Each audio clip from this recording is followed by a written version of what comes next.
Joy Guru. These words in Bengali are the two that summarize an entire 1,000-year-old tradition within them.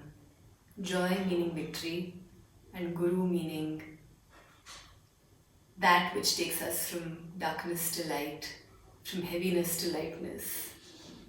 That person, that spirit, that depth, that truth within ourselves that takes us beyond who we are and makes us more than we could ever imagine. Joy Guru, victory to that Guru. And so I start talking to you about the Baul tradition. The Baul tradition emerged in Bengal roughly around the 10th century AD. And it's a syncretic tradition, it's a marriage of many different traditions. We think that it started out with the Buddhist Sahajiya monks who used to wander from place to place with an iktara. This is an iktara. They would travel with an iktara and sing songs of compassion and love in the Pali language at that time and share their message. And ironically, it was the war between religions, between humans, between Hindus and Muslims that destroyed these Buddhist monks.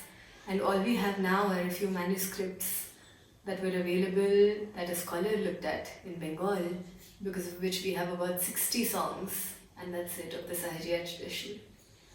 After that, in about the 15th century or so, it was Chaitanya Mahaprabhu who picked it up again with the Bhakti movement. And here again the message was of love and compassion, but using the Hindu gods Krishna, Ram, and others like them. Chaitanya's disciple was Nityananda, and he really took the Baul tradition forward. Nityananda's son went to the Islamic countries to learn about the Sufi tradition, and we don't know her name, but he had a guru who we call Madina Bibi, and she was the one who taught him the whirling.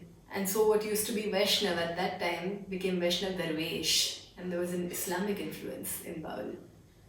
And so on and so forth, over generations, teachers taught students, students became teachers, and Baul has come to us now as an oral tradition, so beautiful and so well preserved, constantly talking about the colloquial history, the vernacular language of that time.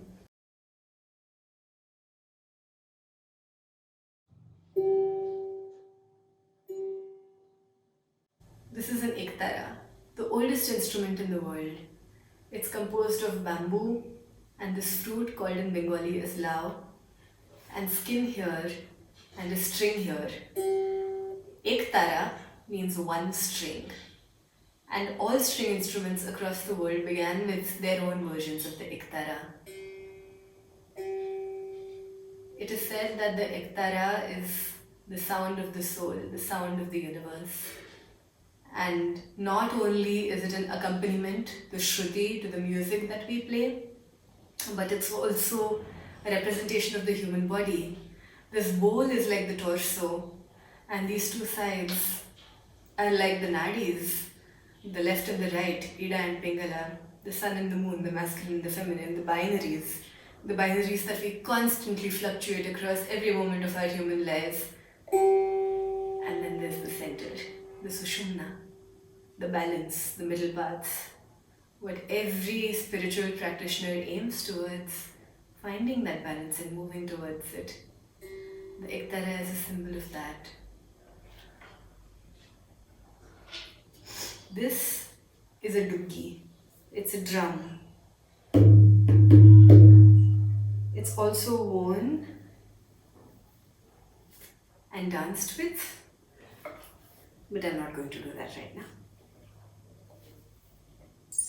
And this is gunguru, anklet. Together, they're played, and this makes the beats and the music of a baul.